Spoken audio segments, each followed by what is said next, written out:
5, 4, 3, 2, 1. Assalamualaikum warahmatullahi wabarakatuh. Kami dari kelompok 5. Perkenalkan, nama saya Vika Risma Putri, absen 1. Saya Laihatun Naila, absen 14.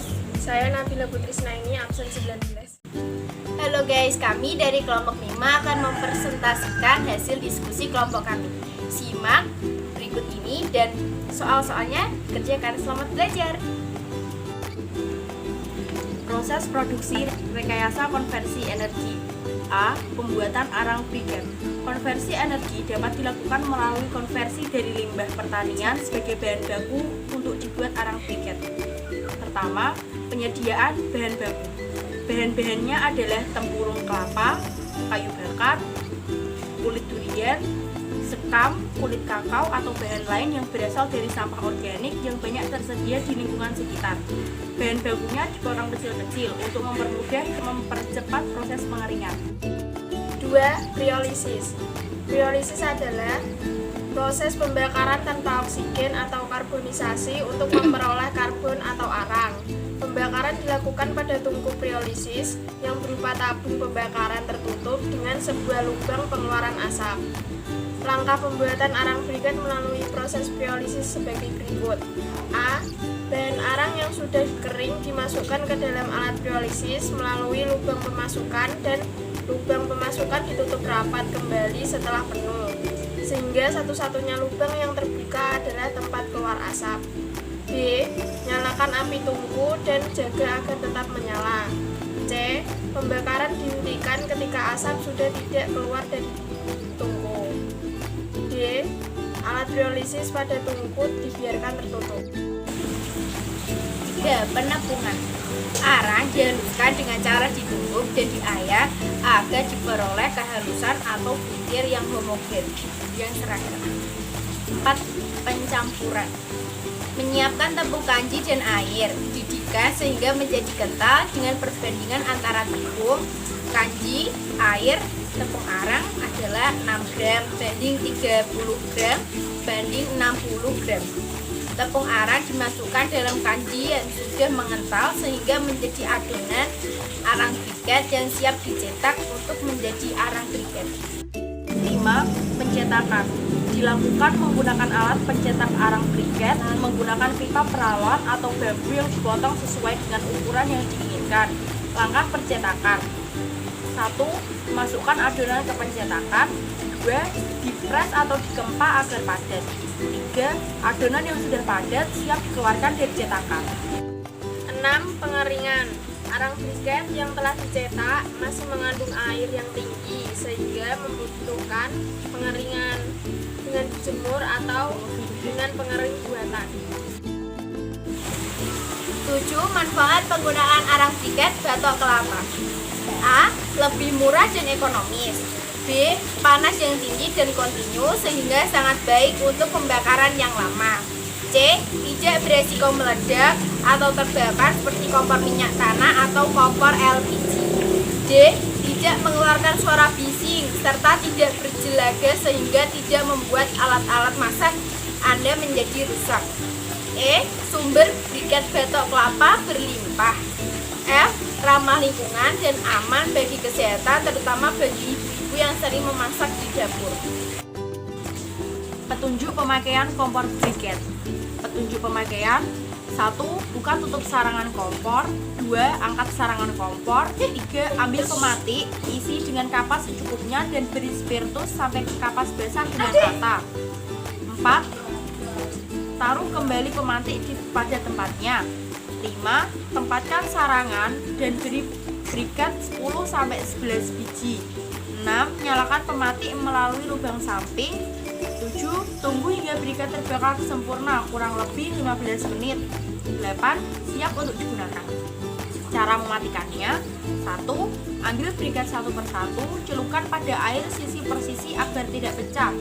2. Atau ambil briket satu persatu, semprot dengan sprayer berisi air. Kesehatan dan keselamatan kerja atau K3. Unsur-unsur penunjang keamanan yang bersifat material yaitu A. Baju kerja, B. Helm, C. Kacamata, D. Sarung tangan, dan E. Sepatu. Unsur-unsur penunjang yang bersifat non-material yaitu 1. Buku petunjuk penggunaan alat, 2. Rambu-rambu dan isyarat bahaya, 3. Himbauan-himbauan, dan keempat, petugas keamanan. Keselamatan kerja adalah keadaan terhindar dari bahaya selama melakukan pekerjaan. Kesehatan kerja adalah suatu kondisi kesehatan yang bertujuan agar masyarakat pekerja memperoleh derajat kesehatan setinggi-tingginya. Hal-hal yang harus diperhatikan K3. A. Kembangkan sikap tanggung jawab atas keselamatan diri. B. Biasakan menjaga kebersihan di area kerja dari kotoran atau material. C. Logam cincin merupakan penghantar listrik. Jangan digunakan saat bekerja pada rangkaian yang berarus listrik. D. Rambut panjang diikat atau dipotong jika bekerja pada mesin. E. Gunakan peralatan pelindungan diri. Alat-alat pelindung diri terdiri dari 1. Kacamata pelindung, 2. Pelindung telinga, 3. Sarung tangan atau glove, 4. Helm yang kuat, 5. Safety shoes, 6. Earplug, 7. Pakaian keselamatan kerja, 8. Masker. Perawatan produk konversi energi yang berupa peralatan dalam pembuatan arang piket. A. Menjaga kebersihan lingkungan kerja. B. Mencuci peralatan dengan bersih sebelum digunakan. C. Mengembalikan peralatan yang telah digunakan pada tempatnya. D. Bekerja dengan disiplin. Pengemasan produk bidang konversi energi. Hal-hal yang perlu diperhatikan. A. Dibuat menarik dan punya ciri khas. B. Memuat informasi yang jelas dan jujur. C. Menarik dari desain, warna, dan bentuk. D. Ukuran dan material bahan sesuai kebutuhan. E. Terbuat dari material yang bagus atau berkualitas. Isi label produk arang piket. A. Informasi produk yang sebenarnya. B. Foto atau gambar produk. C. Logo perusahaan. D. Alamat produsen. E. Bobot produk. F. Masa produksi. Sekarang kita lanjut ke soal ya guys. Soal pertama. Berikut manfaat produk rekayasa konversi energi kecuali A. Membantu meningkatkan kemandirian dari ketergantungan terhadap energi fosil. B. Mengurangi gas emisi CO2. C. Meningkatkan kesejahteraan masyarakat. D. Terciptanya lapangan pekerjaan di berbagai sektor. E. Meningkatnya penggunaan bahan bakar fosil sebagai penghasil energi utama. Soal nomor 2. Jika kita salah dalam memilih kemasan, maka akan berakibat A. Cepat laku, harga naik, dan untung besar. B. Produk bersaing, harga kompetitif, produk cepat terkenal. C. Harga kompetitif, untung besar, cepat terkenal. D. Produk cepat basi, cepat rusak, dan harga turun. E. Produk terkenal, harga naik, laku keras di pasaran. Soal nomor 3.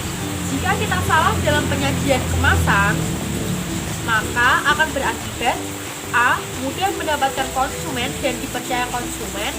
B. Omset menurun dan susah mendapatkan konsumen. C. Omset meroket naik dan dipercaya konsumen. D. Omset naik dan mudah mendapatkan konsumen. E. Omset besar dan banyak konsumen. Soal nomor 4. Salah satu hal yang harus diperhatikan dalam fungsi kemasan adalah A. Kurang menarik. B. Memuat informasi yang jelas dan jujur. C. Ukuran dan bahan yang tidak sesuai kebutuhan. D. Tidak memiliki ciri khas. E. Tertulis bobot produk. Soal nomor 5. Yang termasuk unsur penunjang keamanan bersifat material adalah A. Buku petunjuk penggunaan alat. B. Sarung tangan. C. Rambu-rambu. D. Petugas keamanan. E. Himbauan-himbauan. Soal nomor 6. Alat kriolisis pada tungku dibiarkan tertutup hingga berapa jam? A. 1 jam. B. 6 jam. C. 18 jam. D. 24 jam. Dan E. 2 jam. Soal nomor 7, berikut ini manakah yang termasuk alat keselamatan kerja? A. Glove, earplug, masker. B. Kacamata, helm, cutter. C. Masker, glove, buku tulis. D. Pakaian keselamatan kerja, glove, gunting. E. Buku tulis, cutter, sepatu. Soal 8, dalam pengemasan produk, fungsi dari kemasan adalah A. Menarik minat masyarakat. B. Melindungi produk dari kerusakan. C. Benar semua. D. Mempercantik produk. Dan E. Memudahkan dalam proses pengiriman. Soal nomor 9, yang termasuk unsur penunjang keamanan bekerja non-material adalah A. Baju kerja. B. Helm. C. Rambu-rambu dan isyarat bahaya. D. Kacamata. Dan E. Sarung tangan. Soal nomor 10, berapa perbandingan pencampuran tepung arang, kanji, dan air dalam adonan arang briket? A. 4 gram, 30 gram, 60 gram. B. 3 gram, 30 gram, 60 gram. C. 6 gram, 40 gram, 60 gram. D. 6 gram, 2 gram, 30 gram. Dan E. 6 gram, 30 gram, 60 gram. Sekian presentasi dari kelompok kami, kurang lebihnya mohon maaf. Wassalamualaikum warahmatullahi wabarakatuh. Bye-bye.